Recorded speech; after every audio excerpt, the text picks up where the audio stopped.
sometimes the conditions in life are not ideal. We've got all kinds of stuff going on with stress from work, stress from homes, whatever we're going through. You're running meeting to meeting, you're putting in maybe a 50-hour, 60-hour plus work week. You didn't sleep good. You're tired, right? Whatever it is. And there's all the reasons why we don't want to do it. But when you learn and prepare yourself, both physically, mentally, and spiritually, to handle those kinds of stresses, when you go through those types of workouts, you put yourself through it anyway. You're preparing yourself to better handle the stress that you're dealing with in your everyday life, right? Because if you don't ever do that, if the only time you work out is when your situation's perfect, when everything settles down, when life's perfect, you're never going to train, and you're never going to be able to better handle stress. And stress is one of those things you think about, right? Cortisol, how it'll just wreck you, man. You will not be able to put on muscle. You don't burn fat, right? It increases wear and tear on the muscles, tendons, ligaments in your body, and it really just breaks you down over time. So, if you learn to just be better able to handle that, right, you can better handle the stress of life. So you use your training as a preparation for life.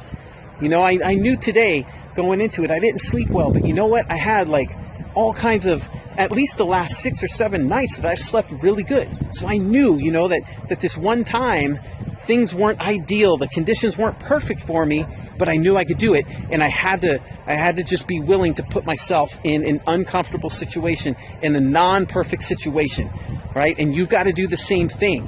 Don't let those excuses get in your head and talk you out of doing what you need to do. If it's to change your body, right? Well, the things that you do to change your body, if you get used to putting yourself through it in conditions that are not ideal, you'll be more likely to do that in your everyday life as well. Think about, the next time you're under the pressure of a work deadline, you've got projects due, or you got a hectic travel schedule, conditions aren't ideal, you'll be better able to handle that stress, right? When things around the house and your family aren't going well, you'll be better able to handle that stress as well. So train yourself to be better able to handle those types of things. There's something called the law of facilitation.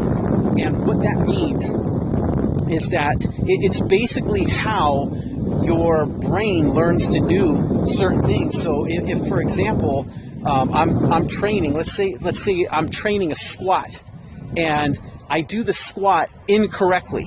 Well, every time I do it incorrectly, my brain is learning how to do it incorrectly. And so it becomes easier over time for me to keep doing the squat incorrectly.